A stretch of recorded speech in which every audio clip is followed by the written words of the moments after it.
안녕하세요. 토요미스테리 디바제시카입니다.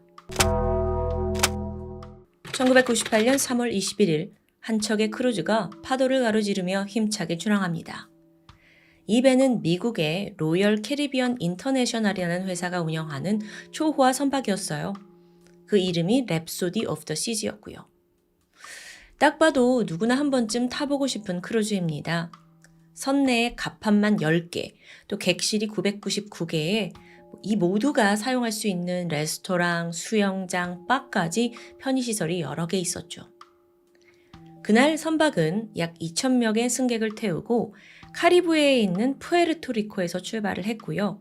이후 차례대로 인근에 있는 아름다운 섬들을 들리면서 호화로운 경험을 선사할 예정이었습니다. 그리고 이 2,000명의 승객 중엔 난생 처음으로 크루즈 여행을 떠난 한 미국인 가족도 포함되어 있었습니다. 사진 속에서 보고 계신 아버지 론 브래들리.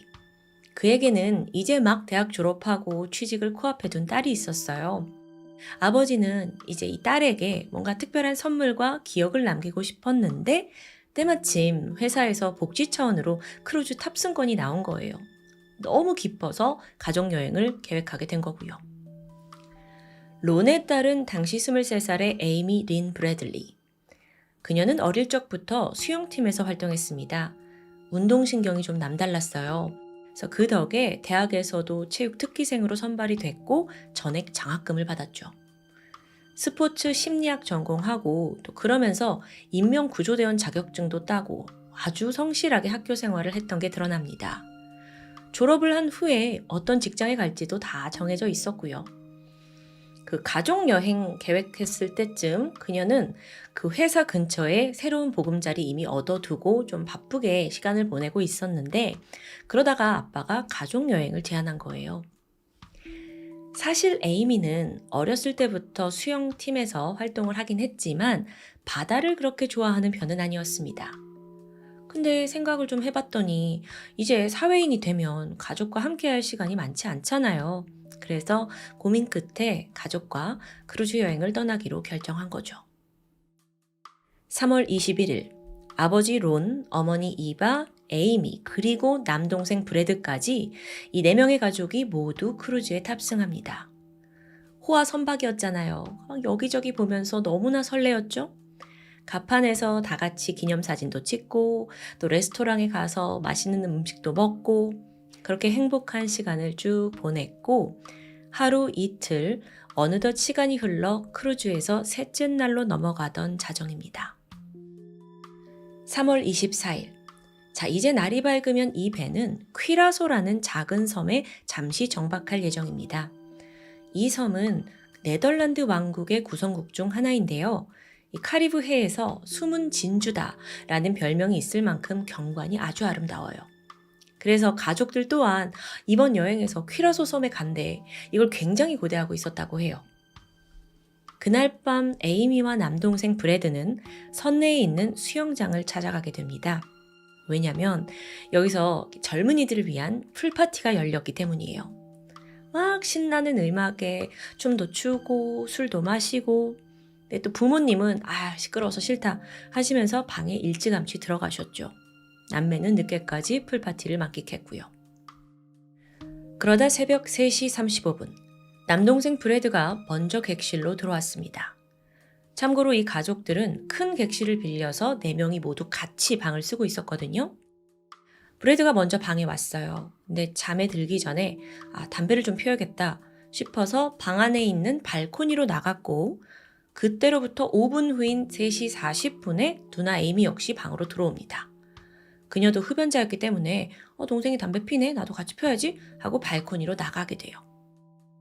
둘이서 짧은 담소를 나누면서 바다를 보며 같이 담배를 폈는데 잠시 후 피곤함을 느낀 남동생 브래드가 누나 나 먼저 잘래 하고 떠났고 이후 에이미는 그곳에 혼자 남게 됩니다.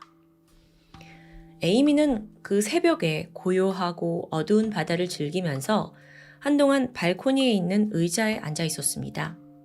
이 모습이 새벽 5시 15분에서 30분 사이 어렴풋이 잠에서 깨어난 아버지에 의해 목격돼요.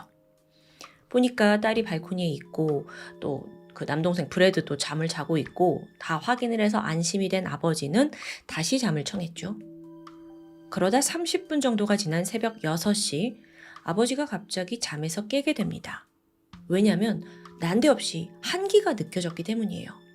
왜 이렇게 춥지? 보니까 발코니 문이 좀 열려 있더라고요. 그리고 그 사이로 쌀쌀한 바닷바람이 들어오고 있었던 거예요. 그래서 이제 아버지가 발코니 문 닫아야겠다 해서 침대에서 몸을 일으키는 순간 이상한데? 뭔가 잘못됐는데? 라는 생각이 들게 됩니다.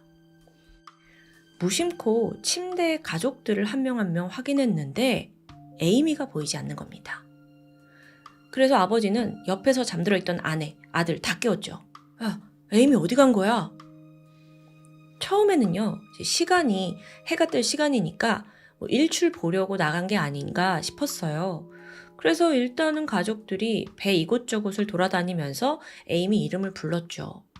근데 배가 지금 한가한 시간인데도 불구하고 모습이 보이지 않습니다. 점점 다급해진 가족이 승무원을 찾아가요. 그리고 그 에이미를 찾는 안내방송을 좀 해달라고 요청을 하거든요. 근데 돌아온 대답이 그건 좀 안 될 것 같습니다. 난처하다는 거예요. 왜 그러냐? 우선 새벽 6시를 좀 지난 시각인데 안내방송을 하기에는 승객들이 다 지금 자고 있고 너무 이른 시간 아니냐. 그리고 또 무엇보다 지금 한 사람이 실종됐다는 걸 다른 사람들이 알게 된다면 모두에게 불안감을 조성할 수 있다라는 이유에서였습니다. 대신에 승무원들이 같이 나서서 이 배 구석구석 다시 막 수색을 하게 돼요. 그렇게 시간은 흘렀죠? 어느덧 조금만 있으면 퀴라소 섬에 정박할 때가 되었습니다. 아까도 말씀드렸지만 당시 크루즈의 승객만 2,000명이었어요. 그럼 이제 이 퀴라소 섬에 모두가 한꺼번에 하선을 할 텐데 그럼 막 더 복잡해지고 동시에 에이미를 찾는 게 어려워질지도 모르죠. 가족들은 막 이렇게 애가 타고 있는데 어느덧 배는 섬에 도착해버립니다. 그 승객들이 막 바쁘게 하선을 준비하기 시작했고요. 아침 7시 50분 그제서야 승객 중에 에이미 씨를 찾고 있습니다. 에이미 씨 어디 계신가요? 이런 안내방송이 나왔어요. 동시에 가족들은 그 입구에 서서 배에서 내리는 사람들 중에 에이미가 있지 않을까 한 사람 한 사람 모두 주시를 했죠. 그렇게 마지막 승객이 내리는 순간에도 에이미는 없었습니다. 한편 아버지 론은 언제까지고 이렇게 두 손 놓고 기다릴 수만 없잖아요. 그래서 일단 퀴라소 쪽에 있는 미국 총영사관에 도움을 요청을 했고요. 이후 현지 경찰이 그걸 전달받고 이 배에 도착하게 돼요. 경찰, 그리고 승무원, 가족들 모두 선내수색을 시작했죠. 그런데 이미 그때는 그 에이미가 사라진 지 2-3시간이 지난 후였습니다. 그러니까 이쯤 되니까 에이미가 선내에 있는 게 아니라 이미 바다로 빠진 게 아니냐라는 가능성이 대두돼요.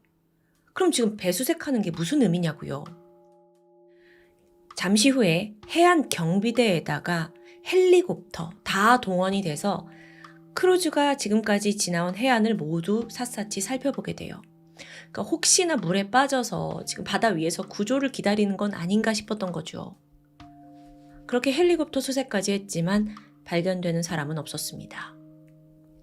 여러분, 그렇게 꼬박 4일간 하늘과 바다를 넘나드는 수사가 계속되었지만 에이미의 행방은 여전히 오리무중입니다. 그러던 중에 한 승무원으로부터 목격담이 전해졌어요. 그 실종 당일날 밤에 에이미가 어떤 남자랑 함께 있었대요. 근데 그 승무원이 그 남자가 누군지 정확히 기억하더라고요. 바로 선내 밴드에서 베이스 기타를 치던 알리스터 더글라스라는 남자였죠. 그러니까 서로 아는 사이였던 거예요. 이 배에 같이 있으니까. 알리스터 더글라스? 근데 이걸 듣는 순간 남동생 브래드의 머리를 스치고 간 기억이 있습니다. 그 실종된 날 아침에 가족들이 막 다 같이 에이미를 찾아 헤매고 있었던 시각에 알리스터가 대뜸 브래드에게 다가와서 아는 척을 해요. 그러면서 누나가 사라졌다면서요. 정말 어떡해요. 유감이에요. 이렇게 위로를 건넸거든요. 근데 그때는 막 정신없어서 넘어갔죠? 근데 생각해보니까 그 시각이 에이미의 실종 사실을 사람들이 모르던 때예요. 가족과 일부 승무원만 알고 수색을 하고 있던 때고요. 안내방송 나가기 전이었거든요. 아니 이걸 어떻게 알고 있었지? 수상했고 이게 기억난 브래드는 경찰에 가서 알리스터 좀 조사해달라 라고 의혹을 제기합니다. 그가 소환돼서 신문을 했는데 뭐라고 하냐면 네, 그 사건 당일에 제가 에이미와 함께 있었던 건 맞습니다. 공연을 한 후에 같이 술을 마셨고요. 그러다 새벽 몇 시쯤 헤어졌어요. 근데 그 후로는 제가 어디 간지 몰라요. 그의 말은 사실이었어요. 경찰이 혹시나 몰라 그가 머물던 방까지 조사했지만 특이점은 없었고요. 그렇게 그는 별 의미 없이 용의자 선상에서 벗어납니다. 목격담은 계속됐어요. 아침 6시쯤, 그때가 이제 아버지가 방에서 딸이 없어졌다라는 걸 알아챈 그때였죠. 근데 에이미를 본 사람들이 있는 거예요. 이때 에이미는 방 열쇠, 담배, 그리고 라이터를 들고 엘리베이터로 가고 있었대요. 이걸 본 사람이 몇몇 있던데, 그래서 이제 어떤 경로를 추적해 보니까 에이미가 배 꼭대기에 있는 갑판에 있었다는 게 거의 확실시 됩니다. 한편 이번엔 선박 내에 있는 전문 사진사로부터 새로운 진술이 확보됩니다. 이 사람은요, 크루즈 이곳저곳 돌아다니면서 승객들 사진 찍어주고 또 나중에 이거 인화해가지고 팔기도 하고 이런 제공하는 역할을 했어요. 당시 에이미와 가족들도 배에 타서 가족 사진 촬영했죠. 근데 실종 사건이 벌어지고 모두가 정신이 없었잖아요. 그래서 가족이 뒤늦게 사진을 찾으러 가거든요. 근데 전달받은 사진 중에 에이미 혼자 찍은 건 없는 겁니다. 그래서 아니 우린 분명 찍었는데 왜 없냐? 그랬더니 사진사가 하는 말이 그거 누가 이미 찾아갔다고 나오는데요? 에? 가족이 아닌 제3자가 에이미는 실종된 상태인데 누가 이 사진을 가져가요? 너무도 수상했죠. 자, 이런 여러 정황들을 미뤄서요. 에이미는 이 선내에서 어떤 사고를 당했거나 바다에 빠진 게 아니라 누군가에 의해 납치됐을 가능성이 높다라고 제기됩니다. 그럼 그녀를 어디로 데려간 걸까요? 얼마 후에 퀴라소 섬에서 택시 운전을 하는 한 남성에게 제보가 들어와요. 어떤 여자가 다급하게 오더니 전화 좀 빌릴 수 있을까요? 초조해하는 거예요. 그래서 기사가 괜찮을까 싶어서 휴대폰을 건네려고 하던 찰나 그녀가 누구에게 쫓기듯 어디론가 황급히 사라지고 맙니다. 근데 여기서 결정적으로 그 당시 운전사가 목격한 여성의 인상착의가 실종 당일 에이미의 모습과 상당히 일치하는 겁니다. 자, 그렇다면 에이미는 배에서 납치돼서 이 퀴라소 섬에 왔다는 게 성립돼요. 이런 제보와 목격담이 쏟아지는 동시에 가족들 또한 언론사를 찾아가서 사건을 널리 알리려고 노력했죠. 그 덕에 제보가 2배, 3배 많아지긴 하는데 대부분 허위거나 장난이었습니다. 그러다 사건 발생 5개월이 지난 1998년 8월 이번에 아주 신빙성 있는 새로운 목격담이 접수됐죠. 제보자는 자신을 캐나다 출신의 카마이클이다 라고 소개하던 남성인데 퀴라소 섬에서 에이미와 비슷하게 생긴 여성을 봤다는 거예요. 어디서 봤냐? 그 섬 끝에 있는 한적한 해변인데 이 남자가 카페에 앉아서 좀 커피를 마시면서 여유를 즐기고 있었어요. 근데 저쪽에서 웬 2명의 남성이 한 여자를 거의 끌어가지고 양쪽에서 이렇게 잡고 걷고 있었다는 거예요. 좀 이게 이상하잖아요. 그래서 좀 거리가 있긴 했지만 유심히 보고 있었죠. 그러다가 문득 저 여자 누구야? 어딘가 좀 낯익는 것 같은데? 라고 느꼈고 나중에 에이미 실종 전단을 접하면서 그때 내가 해변에서 본 그 여잔데? 라고 확인했다는 제보예요. 게다가 그가 이렇게까지 확신했던 데는 이유가 있습니다. 그날 그 끌려가던 여성의 발목에 눈에 띄는 문신이 있었어요. 실제로 에이미의 몸에 문신이 3개 있었거든요. 근데 그 제보자가 본 여성의 발목 부위 문신이 에이미의 것과 정확히 일치하더라고요. 여러분, 목격담은 계속 이어집니다. 5개월 후인 1999년 1월, 이번에는 전직 미 해군 장교로 있던 한 남성이 내가 에이미라고 주장하는 여성을 만났습니다. 라고 진술을 하게 돼요. 근데 충격적이게도 거기가 어디였냐면 퀴라소 섬에 있는 한 매춘업소였죠. 둘이 만났는데 이 여자가 저는 여기에 붙잡혀 있어요. 도와주세요. 라고 했다는 거예요. 근데 이때 남성은요, 아무런 도움을 주지 못해요. 왜냐하면 군인 신분이었어요. 근데 자기가 매춘업소에 왔다는 것 자체가 불법이기 때문에 이 여자를 도울 방법을 찾지 못한 거죠. 그나마 은퇴를 하고 나서 경찰에 이 제보를 해온 건데요. 어쨌든 즉각 그 해당 매춘업소 찾아갔죠. 그런데 또 하필 여기에 얼마 전에 화재가 나게 되면서 이미 폐허가 됐어요. 이거 진짜 에이미 흔적이 여기저기 나타나긴 하는데 어쩐지 한 발짝씩 늦고 있죠. 심지어 여태까지 들은 그 목격담들 제보가 굉장히 구체적입니다. 문신도 일치하고 이름도 나오고 가족들이 점점 더 애가 탔습니다. 얘가 어디서 어떻게 살고 있나. 하지만 시간은 무성하게 흘러갔습니다. 그렇게 어느덧 7년이 지나요. 크루즈에 있던 딸이 사라진 지 7년이요. 그 시간 동안 여전히 가족들은 딸을 찾는 데 매달렸습니다. 퀴라소 섬은 셀 수 없을 만큼 수백 번 드나들었고요. 혹시나 흔적이 있나 싶어서요. 하지만 7년간 아무것도 찾지 못했는데 그렇게 2005년이 되었고 그해 3월입니다. 이번에는 퀴라소 섬에서 약 1000km 정도 떨어진 카리브해의 섬나라 바베이도스에서 신고가 접수됩니다. 주디라는 여성인데 자기가 이 바베이도스에 있는 한 백화점에서 수상한 장면을 봤대요. 그녀가 주디가 쇼핑 다 끝내고 화장실에 들어가서 볼일을 보고 있었습니다. 근데 마침 막 두두두두 하면서 여자 화장실로 들어오는 3명의 남성을 인지했고 거기에 여자 목소리까지 들려요. 이 여자는 화장실 칸 안에 있고요.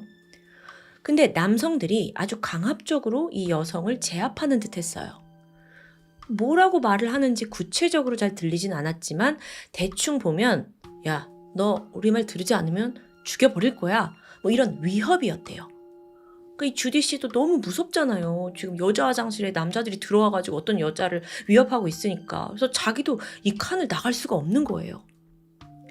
그러다 잠시 후 잠잠해졌습니다. 그래서 주디 씨가 조심스럽게 문을 열고 밖으로 나왔는데 밖에 있던 여성과 눈이 딱 마주쳐요. 그러자 그 여자가 다짜고짜 저는 에이미예요. 미국 버지니아 출신이에요. 저 좀 도와주세요. 그런데 이걸 들었는지 순간 밖에 있던 남성들이 화장실로 우르르 들어오더니 그녀를 끌고 나가버립니다. 주디 씨도 너무 놀랐어요. 그리고 경찰에 이 일을 신고하게 되죠. 그리고 자기가 목격한 여성과 남성들의 얼굴까지 정확히 묘사해냅니다. 여러분 지금 보시고 있는 이 사진은 그때 주디가 기억하는 여성의 몽타주입니다. 약간은 더벅머리에 굉장히 수척해진 얼굴이에요. 하지만 눈매만큼은 어딘가 에이미랑 비슷한 것 같기도 하고요. 이렇게 몽타주가 만들어져서 배포가 됐지만 그 당시 바베이도스 경찰은 정확히 이 여성이 누군지 신원을 파악할 수는 없었습니다. 또 추가 수사도 진행되지 않았고요. 아무래도 또 바베이도스 입장에서는 자국민의 여성이 아니기 때문에 수사를 적극적으로 하지 않은 건 아닌가 싶기도 해요. 어쨌든 그로부터 또 몇 개월이 지나고 이번에는요. 에이미의 부모에게 한 통의 이메일이 도착합니다. 근데 그 안에 담겨있는 사진이 너무 충격적이었어요. 한 성인 사이트에서 발췌된 사진인데 여성이 다리를 좀 드러내고 섹시하게 앉아있는 좀 노골적인 그런 장면이죠. 사진 속 여성의 이름이 제스래요. 근데 이걸 본 부모는 숨이 먹고 맙니다. 이 여성의 얼굴이 딸 에이미와 너무도 유사한 겁니다. 아니 더 정확히는 그 여성의 피어싱 위치까지 에이미와 동일해요. 놀란 부모가 서둘러 경찰에 신고를 했고요.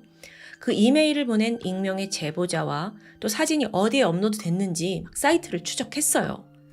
이제 이것만 찾으면 딸의 위치가 금방 파악되리라 싶었죠. 그렇게 희망을 걸었는데 하필 IP가 해외로 되어 있습니다. 추적이 쉽지 않아요. 수사는 또다시 실패로 돌아갔고요. 안타깝게도 그 이후에 더 이상 에이미에 대한 유의미한 단서는 발견되지 않습니다. 잠깐만 정리해 볼게요. 지금까지 들었던 목격담, 제보를 토대로 가족들 그리고 경찰, 언론도 사실상 에이미가 성노예로 팔려갔을 거라고 추정하고 있어요. 불법 인신매매의 피해자가 된 거죠. 납치가 돼서 퀴라노 섬에 내려졌고 이후 거기에 있는 매춘업소에 있다가 근처에 있는 다른 섬 바베이도스로 끌려갔는데 이때 쇼핑몰 화장실에서 목격되면서 신분을 밝혀요. 그러다 시간이 지나 다시 성인 사이트 사진으로 발견되기까지 지금 이 과정을 여러분이 함께 듣고 계신 건데 에이미가 어떤 삶을 살고 있을지가 예상되니까 정말 안타까울 뿐입니다. 한편 여러분, 애초에 크루즈라는 이 특수한 공간에서 어떻게 납치가 벌어졌는지 저는 이게 정말 궁금한데 그 부분은 여전히 미스테리로 남아 있습니다. 전문가들은 이게 한 명이 벌인 사건이 아니라 조직적인 공범이 있을 거다. 즉, 여성을 납치할 목적으로 어떤 무리가 움직였을 거다라고 보고 있어요. 근데 그 퀴라노 섬도 그렇고 바베이도스도 그렇고 이 사람들은 이제 미국 사람들인데 자국이 아니잖아요. 그러니까 뭐 미국 경찰이 단서도 많지 않은데 가서 수사를 할 수 있는 건 굉장히 제한적이었죠. 에이미 린 브랜들리 2010년 3월 24일 그녀는 법적으로 사망 선고를 받았습니다. 더 이상의 목격담도 단서도 없었기 때문에 수사도 중단되었죠. 하지만 가족들은 그녀에 대한 홈페이지를 운영하면서 여전히 제보를 애타게 기다리고 있습니다. 딸의 대학 졸업을 축하하기 위해서 떠난 가족 여행. 하지만 그게 이런 악몽이 될 줄은 그 누구도 예상하지 못했습니다. 망망대해 바다 한가운데서 그것도 크루즈에서 감쪽같이 증발한 에이미의 사연. 지금까지 토요미스테리 디바제시카였습니다.